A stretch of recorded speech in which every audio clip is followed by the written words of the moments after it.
So now, hello friends, welcome to GATE Academy. RRB JE preparation guide strategy, इसके बारे में थोड़ा सा कुछ बात करेंगे हम लोग। जैसे कि आपको पता है कि प्रीवियस ईयर से इस ईयर में वैकेंसी जो है बहुत कम आया हुआ है। ठीक है, अगर मैं बात करूं तो 1/3 वैकेंसी जो है आया हुआ है। लास्ट टाइम जो है आपका 7,000 प्लस था, इस बार जो है 2,000 प्लस वैकेंसी आया हुआ है। ठीक है, अब ऐसा क्यों? क्योंकि अब एक्चुअली में क्या होता है, कुछ चीजें बाद में समझ में आता है कि अब ये जो वैकेंसी है ना, रेगुलर इंटरवल में आपको आने वाली है। जो आरआरबी जेई की वैकेंसी है, जैसा कि 7,000 प्लस पोस्ट जब आया था, उसके बाद रेलवे ने अनाउंस किया था कि हर साल जो है ये वैकेंसी आएगी। तो हर साल उतना पोस्ट निकालना तो पॉसिबल नहीं है, क्योंकि उनका जो सैलरी का स्ट्रक्चर होता है और उनको लॉन्ग टर्म जो सैलरी देना होता है, उसके प्रोस्पेक्ट में ये क्या किया गया है, थोड़ा सा आपको वैकेंसी कम देखने को मिला इस बार। और ये जो आंकड़े रहेंगे आपको हर साल जो है ये 3,000, 2,000, 4,000 इसी रेंज में देखने को मिलेंगे। बट ये श्योर है कि ये वैकेंसी जो है आपकी हर साल निकलेगी। बहुत अच्छी अपॉर्चुनिटी है ये, बहुत अच्छी अपॉर्चुनिटी है ये किन लोगों के लिए जो अभी बहुत बेहतरीन तरीके से इसका प्रिपरेशन करते आ रहे हैं, जब से हम लोगों ने आपको बताया था कि इसकी वैकेंसी जो है आने ही वाली है। दूसरे वो लोग जो कुछ मार्क्स से रह गए, किसी कारण से रह गए, लास्ट वैकेंसी से चूक गए, वो लोगों के लिए। ठीक है, तो आपको यहां पर कुछ मैं डिस्कस करूंगा कि बेसिक लेवल पे अगर मैं बात करूं तो ये 2025 ठीक है, 2025 यहां पे है। ये जो 2025 की जो वैकेंसी आई है, तो यहां पर जो सिलेबस रहेगा क्या रहेगा सर? सिलेबस वो सेम ही रहेगा। सिलेबस जो है कौन कौन से सिलेबस, जो 100 सीबीटी 1, 150 जो है आपका सीबीटी 2। ठीक है, मार्किंग इसका स्कीम सेम, एक नंबर का एक क्वेश्चन, 1/3 निगेटिव। ये बहुत मेजर रोल प्ले किया लास्ट एग्जाम में। आप लोगों ने देखा होगा कि बहुत सारे ऐसे स्टूडेंट रहे हैं जो 0.635, 0.5, 0.25, 0.3 ऐसे नंबर से चुके हैं। ठीक है, तो इसका आपको खासा ध्यान देना है। वो क्वेश्चन को गलत करना तो जुर्म है। जो क्वेश्चन को आपको आता है एग्जाम हॉल में, उसको गलत करना ही नहीं है। वो क्वेश्चन भले गलत हो जाए, जो आपको नहीं आता था, आपने वहां पर क्या प्रयास किया उसको बनाने का, बट बाय मिस्टेक कुछ कैलकुलेशन के कारण वो गलत हो गया, वो चल जाएगा। क्योंकि उसका जो नंबर होगा, उसकी जो संख्या होगी वो बहुत कम होगी। आपको आता हुआ क्वेश्चन गलत होना मतलब कंपटीशन से आप धीरे धीरे बाहर होने की आप तैयारी करेंगे। इसके लिए करना क्या है? प्रैक्टिस। ये सब बातें बाद में बताएंगे हम आपको। बस यहां पर मैं आपको एक बेसिक लेवल पे एक इंफॉर्मेशन देने आया हूं। इसको आपको ध्यान रखेंगे कि ये सीबीटी 1 इस बार भी होगा, क्वालिफाइंग नेचर का एग्जाम होगा। सीबीटी 1 इस बार भी होगा। सीबीटी 2 के बेस पे आपको क्या है, मेरिट निकलता है। ठीक है, और यही मेरिट आपका चयन करेगा कि किसका सिलेक्शन होगा, किसका सिलेक्शन नहीं होगा। इसके बाद मेडिकल, आप अपने मेडिकल स्टैंडर्ड के अकॉर्डिंग ही आप अपना पोस्ट प्रेफरेंस को भरिएगा। बिना मेडिकल स्टैंडर्ड को देखे हुए आप पोस्ट प्रेफरेंस मत भरिएगा, फंस जाएंगे, ट्रबल में रहेंगे। वहां भी सिलेक्शन नहीं होगा, यहां भी सिलेक्शन नहीं होगा। इस स्थिति में आप मत रहिएगा। ठीक है, और मेडिकल स्टैंडर्ड जैसे कि आपको बताया मैं, डॉक्यूमेंट वेरिफिकेशन ये एक फॉर्मेलिटी रहता है, आपके पास वो सारे डॉक्यूमेंट रहते हैं। बस यहाँ पे डॉक्यूमेंट वेरिफिकेशन में फंसते वो लोग हैं जिनका यहाँ पर एक तो जो कास्ट सर्टिफिकेट होता है वो प्रॉपर नहीं रहने से आपको एलिजिबिलिटी क्राइटेरिया से बाहर कर दिया जाता है। बाकी वो सारे चीज जो है आप तो एलिजिबिलिटी क्राइटेरिया पे ही रहते हैं, तभी फॉर्म फिल करते हैं। इसके बाद आता है ये मेडिकल, जिनका जो है मेडिकल में कुछ रिलैक्सेशन जो मिलता है वो इसका सर्टिफिकेट का बनवा लीजिएगा, उसको ध्यान रखिएगा। ठीक है, तो ये 4 प्रोसेस है इसके। ठीक है, इसके 4 प्रोसेस हैं। 4 प्रोसेस में सीबीटी 1, सीबीटी 2, ठीक है, सीबीटी 1, सीबीटी 2, स्टेज 3, यहां पर आपको डॉक्यूमेंट वेरिफिकेशन और मेडिकल, यही 4 स्टेज इस बार भी रहेंगे जो लास्ट टाइम था। ठीक है, एज इट इज, इसमें कोई दो राय नहीं है। आपको जो मेन फोकस करना है आप कहाँ करना है, सर इसमें करे कि इसमें करे।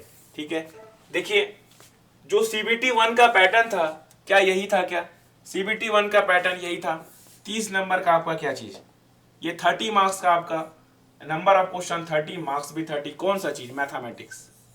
रीजनिंग आपका 25 क्वेश्चन 25 मार्क्स। जनरल अवेयरनेस यहां पर 15 मार्क्स का question, 15 question 15 marks. General science 30 marks का क्वेश्चन 30 मार्क्स। टोटल आपका 100।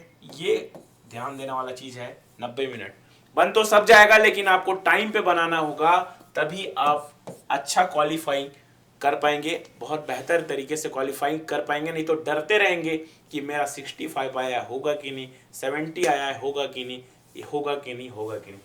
कट ऑफ की बात करें, कट ऑफ इस बार जो है +5 to 10 +10 नंबर बढ़ेगा ही बढ़ेगा। कोई भी कैटेगरी में ले लो, ये +15 भी हो सकता है। समझ में आएगा? कम नहीं होगा क्योंकि पढ़ने वालों की तादाद बढ़ रही है। ठीक है, क्लियरिटी बढ़ रहा है एग्जाम को लेकर, पैटर्न समझ रहे हैं एग्जाम का कैसे आ रहा है, पेपर किस टाइप से आ रहा है, कैसे एग्जाम देना है, टेस्ट सीरीज बेहतर तरीके से सभी लोग दिला रहे हैं। तो कट ऑफ तो बढ़ना है, कम होने का सवाल नहीं है। क्योंकि अगर आपको कोई बोल रहा है कि कट ऑफ कम होगा तो आपको वो बेवकूफ बना रहा है। कट ऑफ कम नहीं होगा, कट ऑफ बढ़ेगा मतलब बढ़ेगा। समझ में आ गया? ये पैटर्न जो आपको पता है और आप शायद इससे अवेयर होंगे। अब इसमें मैं क्या बताने वाला हूं सर आपको, सॉरी, इसमें आपको जो CBT 1 में भी हम देखते हैं, इसमें हम आपको क्या बताने वाले हैं। देखिए मेन जो चीज है ना, ये मैथमेटिक्स। सर इसमें क्या पढ़े, कितना पढ़े? देखिए यहां पे लोग परेशान क्यों हुए पता है? वो लोग क्या किए, ये मैथ्स का एक पूरा का पूरा क्या किए, LCM, HCF, नंबर सिस्टम, ठीक है, उसके बाद एवरेज, परसेंटेज, ये सब का लिस्ट रखे, उसी को टिक मारते गए, पढ़ते गए, टिक मारते गए, पढ़ते गए। ठीक है, वो सब किए। ये जो लोग अगर X नंबर ऑफ स्टूडेंट इसका फॉर्म भरे हैं ना, तो X के X नंबर ऑफ स्टूडेंट में सब के सब एक सब किए, आप क्या एक्स्ट्रा किए? माय डियर फ्रेंड्स, अब आप देख रहे होगे कि पैटर्न कैसे कर रहा है। समझ में आ रहा है? ये पैटर्न कैसे कर रहा है मैथ्स का। मैथ्स का पैटर्न ये बोलता है कि एवरेज, परसेंटेज को किससे मिला दिया, आपके आपका जो प्रॉफिट लॉस है उससे इतना मर्ज कर दिया क्वेश्चंस को। यहां पर गड़बड़ हुआ लोगों का। समझ में आ गया? तो यहां पर सिर्फ मैं आपको एक ही चीज बोलूंगा, इसका 3 लेवल पे तैयारी करना। इस मैथमेटिक्स को आपको 3 लेवल पे तैयारी करना है। समझ में आ गया? 3 लेवल पे, टफ, मॉडरेट और इजी लेवल। समझ में आ गया? इजी मतलब as it is, average number questions कर लिए, ठीक है, परसेंटेज के क्वेश्चंस कर लिए आप लोग।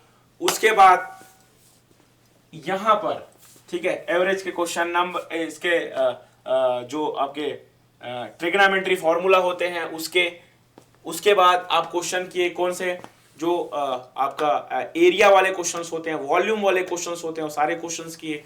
ठीक है, पार्टनरशिप के क्वेश्चंस किए, पाइप स्टर्न के क्वेश्चंस किए। तो आप इसमें क्या देखें कि इजी लेवल के क्वेश्चंस। मॉडरेट लेवल क्वेश्चन कहने का मतलब क्या होता है, एक पायदान ऊपर गए थोड़ा सा। समझ में आ गया? थोड़ा दिमाग लगाने में। टफ कहने का मतलब क्या है कि आप परसेंटेज से ही एवरेज बना दिए, एवरेज का ही यूज करके क्या बना दिए, आप प्रॉफिट लॉस बना दिए, प्रॉफिट लॉस का यूज करके आप सिंपल इंटरेस्ट और कंपाउंड इंटरेस्ट बना दिए। इस टाइप का आपको टेक्निक इजाद करना पड़ेगा मतलब करना पड़ेगा यार, तभी आप इस पे नंबर लेकर आ पाओगे। नहीं तो वही चीजों को फिर से पढ़ते चले जाओगे और वही होगा जो पिछले साल हुआ, क्या सिलेक्शन नहीं होगा। कुछ तो एक्स्ट्रा करना पड़ेगा। तो एक्स्ट्रा यही बोला मैं आपको, 3 लेवल पे तैयारी करना है, मॉडरेट, टफ और इजी। रीजनिंग का पार्ट प्रॉब्लम नहीं करता है, सब लोगों से बनता है। रीजनिंग इतना मतलब पार्ट प्रॉब्लम क्रिएट नहीं करता है रीजनिंग, क्योंकि आप मैथ्स करते करते इतने स्ट्रांग हो जाते हो मेंटली कि ये आपको दिखना चालू हो जाता है कि इसका स्क्वायर, इसका क्यूब, तो आपको जो नंबर सीरीज रहेगा, मिसिंग नंबर रहेगा, तो आप इजीली हैंडल कर लेते हैं। ठीक है, डायग्रामेटिकल वे में क्वेश्चन आएगा, अल्फाबेटिकल क्वेश्चन आएगा, तो उसको आप क्या करते हैं, इजीली कर लेते हो। जनरल अवेयरनेस, समझ में आ गया, और जनरल साइंस। तो सबसे पहले जैसे कि टेक्निकल के स्टूडेंट हो, इसको सबसे पहले ध्यान देना। जनरल साइंस ये सारी चीजें आपकी पढ़ी हुई है, 10th में पढ़े होगे, 12th में पढ़ोगे, बस आपको रिकॉल करना है, समझ में आ गया। चाहे आपकी एज कोई भी रहे, आपको रिकॉल करना है, वो चीजें रिकॉल हो जाती है, क्योंकि बचपन में पढ़ी गई चीजें आपको इजिली रिकॉल होता है। बात समझ में आ गया क्या? उसके बाद आप क्या देखेंगे, जनरल अवेयरनेस को आपको लास्ट में देखना है। जनरल अवेयरनेस को लास्ट में देखना है। ये समुद्र है, ओशियन है, ये यहाँ पर कितना भी डुबकी लगाओ कुछ ना कुछ छूटेगा ही, इसीलिए इसको लास्ट में देखना है। समझ में आ गया? तो ये 3 जगह 4 जगह आपको 3 जगह मेहनत करना है, ठीक है। मतलब 85 मार्क्स का आपको ताबड़तोड़ मेहनत करना है, इतना मेहनत करना है इसमें, इसके पीछे मत पड़ जाना। समझ में आ गया? टाइम पास के तरीके से इसको आधा घंटा 1 घंटा, आधा घंटा 1 घंटा रोज पढ़ना, क्योंकि इसका एग्जाम एक्सपेक्टेड कब है? इसका एग्जाम आपको जनवरी से फेब तक, ऐसा पता चल रहा है कि जनवरी फेब मार्च तक भी मैक्सिमम जाएगा तो जाएगा, जनवरी टू फरवरी तक आपको इसका एग्जाम जो है देखने को मिल जाएगा, ठीक है। तो 85 मार्क्स का आपको प्रिपरेशन करना है। 15 मार्क्स में आप कुछ भी नहीं करोगे ना, तो कुछ ना कुछ 5 नंबर का तो बना ही लोगे, कुछ ना कुछ 5 नंबर का तो आप बना ही लोगे। लेकिन आप एकदम ही भीड़ गए ना इसके पीछे, जनरल अवेयरनेस के पीछे एकदम ही, मतलब तो ये थोड़ा गलत हो जाएगा। स्ट्रेटजी आपको यही रखना है कि सबसे पहले आपको करना है ये दोनों पार्ट को, ठीक है। उसके बाद आपको करना है किसको, जनरल साइंस को। उसके बाद आपको आना है किसमें, जनरल अवेयरनेस में आना है, ठीक है। या हो सके तो जनरल अवेयरनेस को पैरेलली लेकर चलना। बोर हो गए, जनरल अवेयरनेस का बुक रखो, उसको पढ़ो, आधा घंटा 1 घंटा, आधा घंटा 1 घंटा ही पढ़ते चले जाओगे तो पूरा का पूरा कंप्लीट हो जाएगा, ठीक है। तो ये इंजीनियरिंग के हिसाब से ये सिलेबस को डिजाइन किया गया है। अब देखिए ये सारी चीजें जो आप पढ़ चुके हैं उसको पहले रखा गया, मैथमेटिक्स, रीजनिंग, तो इस पे आपको जितना मैक्सिमम हो सके यार नंबर खींचना चाहिए। मैं ये नहीं बोलूंगा कि आपको 80 से ज्यादा खींचना चाहिए, 90 से ज्यादा खींचना चाहिए, क्योंकि पेपर के पैटर्न पे डिपेंड करता है कि आप नंबर कैसे खींचते हैं। मैं तो बोल दूंगा कि 90+ खींचना चाहिए। पेपर इतना टफ आ गया कि हालत खराब हो गया, तो ये हो रहा है। ग्रुप डी में पेपर कुछ देखने को मिला है कि इतना टफ पेपर आ गया, 10th लेवल का जो जॉब है उसमें, तो कुछ कहा नहीं जा सकता। बट आपको तैयारी 3 लेवल पर करना है, मॉडरेट, इजी, टफ। टफ आ गया ये नहीं बोलना चाहिए कि सर हम टफ का प्रिपरेशन करके गए थे इजी आ गया, इजी का प्रिपरेशन करके गए थे टफ आ गया, टफ इजी करके गए थे मॉडरेट आ गया।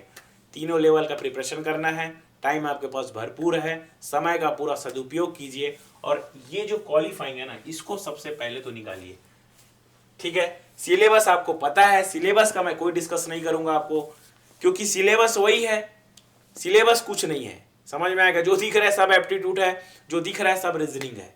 तो आपको बनाने आना चाहिए। क्वेश्चन देखो बनाओ, रोज 100-200 क्वेश्चन लगा दो, 100-200-300 क्वेश्चन जितना हो सके लगा दो। खूब प्रैक्टिस करो। किसका मैथ्स कमजोर है, रीजनिंग कमजोर है, वो आराम से आप कवर कर पाओगे जितना प्रैक्टिस करोगे। सारा का सारा खेल प्रैक्टिस का है माय डियर फ्रेंड्स। ऐसा नहीं है कि कोई बहुत ईजी फटाफट करते आ रहा है और आप नहीं कर पा रहे हो तो आप नहीं कर सकते, उसका हो जाएगा। हमने ऐसे बहुत सारे स्टूडेंट को देखा है जो बहुत वीक थे और आरआरबी जेईई वही लोग बने, क्योंकि जो उड़ी में रह गए, जो लोगों से बनता था वो बहुत उड़ी में रह गए। वो 10 क्वेश्चन किए और वो 100 क्वेश्चन किए, तो भाई अब वो 100 क्वेश्चन कर रहे हैं, आप 10 क्वेश्चन कर रहे हैं, तो उनसे तो कॉम्पीट आप कर ही नहीं सकते, चाहे आप कितने भी A+ ग्रेड के ब्रेन वाले स्टूडेंट हो। तो इस चीज का ध्यान रखना जो मैंने आपको बताया। पहले मैथ्स, रीजनिंग और जनरल साइंस, इस पे आपको ध्यान देना है, ठीक है। उसके बाद ये CBT 2 का सिलेबस, इस पे हम तब बात करेंगे जब CBT इसका एग्जाम हो जाएगा, CBT 1 का। इसमें आप ऑलरेडी जो है, जैसे कि देखिए टेक्निकल एबिलिटीज, ये आप इंजीनियरिंग में पढ़े होंगे, सबके लिए अलग अलग सिलेबस है इसका। बाकी जनरल अवेयरनेस ये आप पढ़ के रखे रहे होंगे, ठीक है। फिजिक्स, केमिस्ट्री, देखिए उसमें जो जनरल साइंस होगा उसमें फिजिक्स, केमिस्ट्री, बायो भी रहता है। बट CBT 2 में क्या होगा, CBT 2 में क्या होगा, सॉरी 2025, इसमें भी हो गया था क्या 2024, तो उसमें कंफ्यूज नहीं होंगे। यहाँ पर मैं 2025 का ही बता रहा हूँ, यहाँ पे डिस्कस कर रहा हूँ। 2025 का ही हम यहाँ पे डिस्कस कर रहे हैं, ठीक है। बाय मिस्टेक हो गया, ठीक, 2025, तो इसको देखेंगे, ठीक है। 2025 सेम पैटर्न है। देखिए यहाँ पे जनरल अवेयरनेस ये आप पढ़ चुके होंगे। यहाँ पर बायो का पोर्शन बस हटेगा, बाकी ये सारी चीजें का आपका प्रिपरेशन है। बेसिक कंप्यूटर एंड एप्लीकेशन, आप किसी न किसी एग्जाम में यार इतना कंप्यूटर पढ़ रहे हैं, ठीक है, हमको आपका 5 से 10% तो नॉलेज होगा, तो उसको पढ़ने में इंटरेस्ट आएगा। और ये जो 10 नंबर का है आप ना, इसका सिलेबस रहेगा, उसको इजी खत्म करना। इसमें टाइप्स ऑफ सॉफ्टवेयर रहेगा, आपके वायरस रहेंगे, प्रिंटर्स रहेंगे, टाइप्स ऑफ हार्डवेयर सॉफ्टवेयर, यही सारी चीजें रहेगी। कंप्यूटर का कौन डिस्कवर किया, वायरस का डिस्कवर कौन किया, एंटीवायरस का डिस्कवर कौन किया, समझ में आएगा। ऑपरेटिंग सिस्टम क्या है, ऑपरेटिंग सिस्टम का डिस्कवर कौन किया, ये सारी चीजें इसमें आपको देखने को मिलेगा। बेसिक इन्वायरमेंट एंड पॉल्यूशन, ये सारी चीजें आप स्कूल लेवल में पढ़े हो, इंजीनियरिंग में तो पढ़े ही नहीं, पढ़े हो तो इंजीनियरिंग में आप बखूबी इसको पढ़े हो, ठीक है। और बाकी आपका टेक्निकल एबिलिटी, तो ये थोड़ा सा जो CBT 2 वाला पार्ट है ना, वो ईजी जाता है, समझ में आ गया। CBT 2 वाला जो पार्ट है ना, वो थोड़ा ईजी जाता है, इसको आपको ध्यान रखना है, ठीक। इसमें आपको अच्छा खासा समय मिलेगा, 2 घंटे का समय मिलेगा। तो 2 घंटे आप जो आपका समय मिलेगा वो क्या है, भरपूर रहेगा इसको बनाने के लिए। इसमें आपको कोई एप्टीट्यूड रीजनिंग सॉल्व नहीं करना है, जो याद है वो टप टप टप टप बनता जाएगा, ठीक है। तो ये आपको हो गया क्या CBT 2 का। उसके बाद हम देखते हैं यहाँ पे ये कुछ चीजें यहाँ पर मैंने लिखी है, इसको आप देखेंगे तो आपको समझ में आ जाएगा। यार सबसे पहले ना इसका पैटर्न समझने का कोशिश करना। सिलेबस तो मैंने आपको बता दिया करना क्या है इसका, लेकिन पैटर्न समझने का कोशिश करना। पैटर्न के लिए आपको प्रीवियस ईयर क्वेश्चंस लगाना है, मतलब लगाना ही पड़ेगा। प्रीवियस ईयर क्वेश्चन देखोगे ना तो आपको पैटर्न समझ में आएगा कि किस पैटर्न को फॉलो करता है RRB JEE, उसी पैटर्न से ही क्वेश्चंस देंगे। और मैं आपको जो 3 चीजें बताया उसको ध्यान रखना, मॉडरेट, टफ और इजी, ये तीनों लेवल पे प्रिपरेशन होना चाहिए कोई भी एग्जाम निकलने के लिए, ठीक है। उसके बाद प्रीवियस ईयर क्वेश्चन, जिसको मैंने बताया समय को डिवाइड कर लेना, डेली शेड्यूल बनाना, 4 से 6 घंटा अभी पढ़ना, बाद में इसको पढ़ाना यार, बाद में इसको पढ़ाना। 4 से 6 घंटा का प्रिपरेशन वार्म अप के लिए रखो, उसके बाद इसको धीरे धीरे धीरे आपको बढ़ाना है, फोकस्ड स्टडी करना है पूरे टाइम को। ये नहीं कि पूरे टाइम को एकदम एप्टीट्यूड बनाने बैठ गए तो वही बना रहे हैं, ऐसा नहीं करना है, समझ में आ गया। टेक्निकल नॉन टेक्निकल, अभी तो आप खैर नॉन टेक्निकल ही पढ़ेंगे, ठीक है। टेक्निकल ये CBT 2 में पढ़ा जाएगा। इसको हो सके तो कुछ लोगों का रहता है कि कंपटीशन इतना हाई रहता है कॉन्फिडेंस की, CBT 2 का भी प्रिपरेशन करते हैं, बट इस पे ध्यान देना है यार थोड़ा सा, ठीक है। उसके बाद मॉक टेस्ट, ये जितना हो सके जिस जगह से हो सके उस जगह से आपको लगाना है, समझ में आ गया। और मैक्सिमम नंबर खींचने का कोशिश करना। तो ये सारी इंफॉर्मेशन आपको देना था। RRB JEE का सेम पैटर्न, बाय मिस्टेक 2024 हो गया था, वहां पे 2025 सेम पैटर्न फॉलो करेगा, यही CBT 1 CBT 2, उसके बाद फाइनल सिलेक्शन। तो हम बने रहेंगे CBT 1 का मॉक टेस्ट के लिए। गेट एकेडमी आप लोगों के लिए CBT 1 CBT 2 का ऑलरेडी कोर्स लॉन्च कर दिया है। आई होप आपका प्रिपरेशन बहुत अच्छा चल रहा होगा। जो स्टूडेंट अवाइल नहीं किए हैं CBT 1 CBT 2 का कोर्स, वो अवाइल कीजिए, आप देखेंगे कि आप बहुत बेहतर कर पाएंगे। तो ये सारी इंफॉर्मेशन आपके सामने रखना था। Thank you very much, wish you all the very best.